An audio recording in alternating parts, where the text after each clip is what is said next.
पुराने का हल्का गीत लेके आ रहे हैं। आशा करते हैं तो आप सबको जरूर पसंद आएगा। देखिएगा और लाइक सब्सक्राइब कमेंट जरूर करिए प्लीज़। आंगन पर पुलवा बरसै मोरे आंगनमा के बटोरै ना नदी। पुलवा बरसै मोरे आंगनमा के बटोरै ना नदी।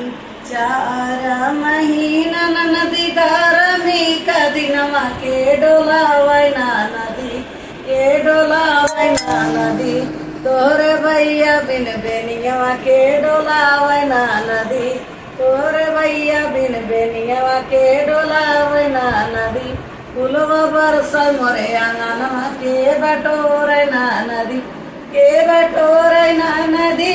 के बटोरै ना नदी। पुलवा बरसै मोरे आंगनमा के बटोरै ना नदी। 4 महीना नदी बरखा का दिनवा के छवावै ना नदी। के छवावै ना नदी। तोरे भैया बिन बंगलवा के छवावै ना नदी। तोरे भैया बिन बंगलवा के छवावै ना नदी। पुलवा बरसै मोरे आंगनवा के बटोरै ना नदी। पुलवा बरसै मोरे आंगनवा के बटोरै ना नदी। 4 महीना नदी झाड़वा का दिनवा के ओढ़ावै ना नदी। के ओढ़ावै ना नदी।